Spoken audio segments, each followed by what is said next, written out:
We are backstage at Susquehanna Breakdown with Vinnie, the drummer of Floodwood, and Mo. And so one thing I want to ask about is, you know, a band like Floodwood, you're out, you're touring, you're headlining, you're playing these lengthy sets, and then you're throwing on a festival gig, and you got to cut your set down. So what's that like? Is the set's obviously got to be cut down. The audience is different. Not everyone's here to see you. And you got to like reel in some of the improvisation too, because you can't go out too far? Well, what we try to do, we have, you know, we're a young band. We've only been doing this a couple years. So we have, let's say we have 45 songs. Some of them we call the hits because they're pretty strong. We play them quite a bit. And then we have other stuff as well. That some of it that improvises, some of it that doesn't. I think we all pretty much feel that all of our songs are pretty strong. So when we do a festival set, we might cut it down in number of songs that we play. But you know, we have a pretty good rotation of songs. So there's not a lot of we have to play this, we have to play this, we have to play this. There are a few songs like that that we do play, and we still try to, because we came out with our first CD, you know, just under a year ago. We're still trying to play some of those songs from the CD, which is called "This Is Life," which you can get on iTunes. Anyway, so we do try to do some of that stuff on, you know, that's on the CD. We also did a live CD called "This Is Live," which has some of those songs and some different ones. So yes, we do cut it down. We don't really shorten up the improvisation. You know, we just kind of try to. We go out and try to put the best set that we can for each situation. Right. So obviously Mo is known primarily as a touring band, yep. And with your time off, you're now touring with Floodwood. So what? I mean, you guys all have families. Wouldn't you just rather be home, or you know, why start another band and do this? That's funny. Yes, I would rather be home sometimes. I really like this music and this band a lot. I started out, some of the first music I played when I was playing professionally in Buffalo, before I was ever in Mo, was in a band that did a lot of bluegrass, a lot of acoustic music, a lot of roots music. So it's really close to my heart, and it's really where I got, where I cut my teeth and learned how to play a lot of different styles of music. So to go back to it, but now be in a band that is writing its own music, that's doing that kind of stuff, is like, for me, is a big thing. Plus the band, I mean, the band is killer. And, you know, I could use the money. Sure. I think everybody can use the money. I got 2 kids I'm going to start putting through college in a couple years, and the extra money I can make. Not that I'm doing it for the money, but doesn't you matter. know, it's you know, it's all the above. Would I love to be home all the time? Yeah, but I mean, I don't think that anybody, you know, can pass up, you know, extra work at this point. Yeah. You know, now, especially in, you know, to do this right with these guys. So with Mo, you guys have been, you know, around for, I guess it's over 20 years now. Yeah. As a band. Be 25 next year. You're playing, you know, pretty nice sized rooms. I assume traveling in tour buses. Yep. And then when you do the Floodwood thing, everything is scaled down a little. Is it? Not that you guys are like spoiled rock stars, but was there any adjustment period of, okay, now we're driving, we're vans, we're smaller places, the green room isn't as great? Like, you know, it's funny because there is that, sort of, but it takes you back 20 years. Like, there's an excitement to the fact that you're in a van and that you're playing small places and you're trying to build something. Right. So there's like this, and there's a hunger to it as well, that, you know, you get, not that Mo's complacent or blah, blah, blah, but you get comfortable in that sort of situation. You come down to this, and then you get into that hungry situation again. Plus, we got a couple guys that haven't been in that other situation. Right. So they're in the van, they're having a blast. Every freaking night is awesome because they're out on the road doing music. And there's that hunger level, you know. It's like, oh, we're in the van, we're in the trenches, we're really working hard to make this something. Yeah, so you mentioned the debut album. Is there new material in the works? Might there be a sophomore album? There will be soon.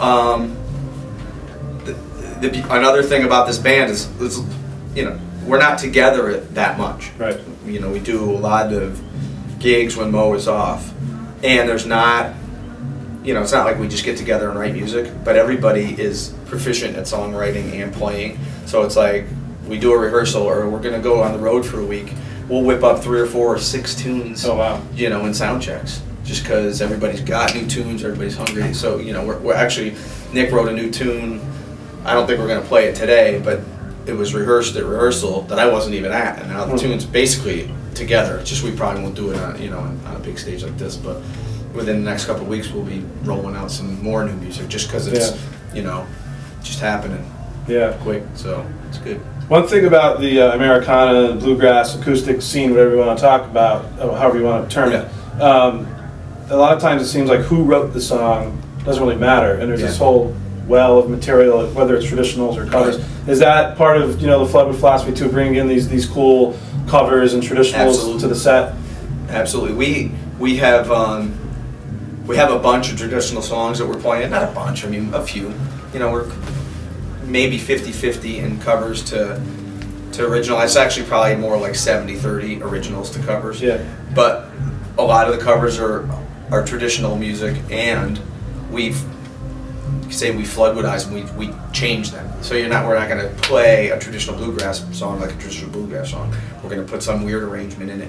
We'll change the front. We'll change the back. We'll do something to it so that it's like, this song sounds familiar. Oh, this is the song once you're in it, you know. Right. So we do tend to try to do that quite a bit with cover music. Yeah. Just do something to make it Floodwood. Sure. So moving along to Mo, an exciting time for that band is coming really soon. You have your album release. You have the album release show in New York. Yeah. Just briefly, you know, tell us a little bit about the making of that album, and maybe how you would, maybe bands don't like this question, but how you kind of compare it to the recent releases.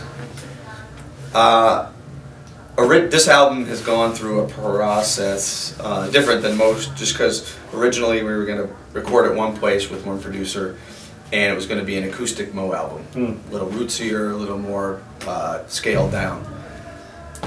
Things didn't work out with the producer or the place we were going to do it. We hired another producer that's a friend of ours from LA, who's works with Snoop Dogg a lot, and he's in that LA sort of rap scene and hip hop and stuff. And we're like, but he's, you know, been on a lot of great records. He knows what he's doing. So we're like, well, don't use Dave. He's been a friend of ours 15 years. He knows us. He's seen us 30, 40 times. He knows what we like to do. He has a whole process of what he does. Let's do it. So we were going to move it out to LA at his studio. And then that didn't work out. We had to move it back east because for family conflict. And we ended up doing it at a place in Connecticut, Carriage House, which we've recorded at before. It's a very comfortable place. They got great gear. So we went and did this album, which is completely different than what we were expecting to do, yet it's very Mo. Yeah. You know, it sounds like a Mo record. As far as the excitement and the comparison to past records, every time we make a new record, I think it's the greatest thing we've done, because it's new, it's fresh. This process was pretty easy. You know, we went in, we recorded a bunch of songs we never played before, but Dave had a way of wanting us to he wanted us to sound like Mo. He wasn't looking to make us sound different. Right. He's like, you know what, this is what your fans like, so play it. So, you know, we have a bunch of new tunes that we freaking played the shit out of. I hope this isn't recorded. That's fine. You know, so like, there's a lot of new material. There's some older songs, but we picked, you know, from older songs that we have that are very strong. So I think a total of the material with bonus stuff is about 14 songs. I think there's either 10 or 11 on the album, and then there's 4 bonus. They're all very strong, very good tunes in those. 7 new ones, you know, and 7 things that you may or may not have heard. Yeah.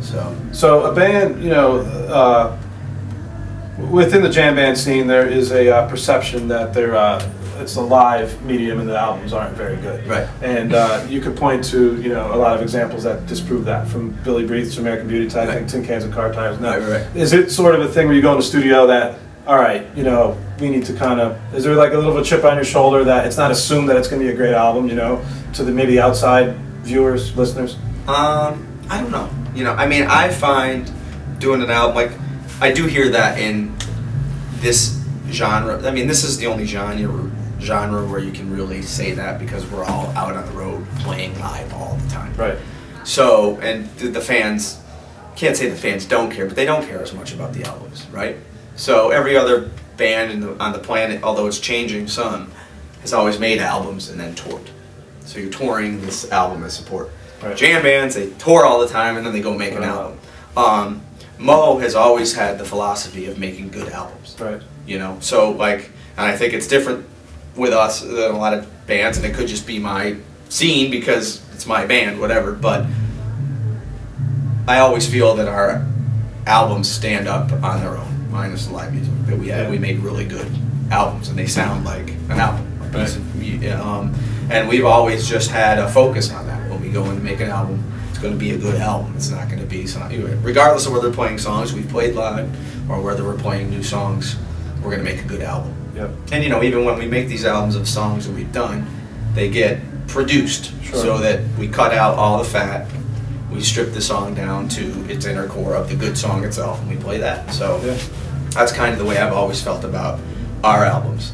Does it happen in the jam band genre? All the time. And I've heard some of those albums too that I'm like, that's not that great an album. But I've also heard some great ones. So good. All right. Well, thanks, Vinny. My pleasure. We appreciate your time. Thank you. All right. Thanks.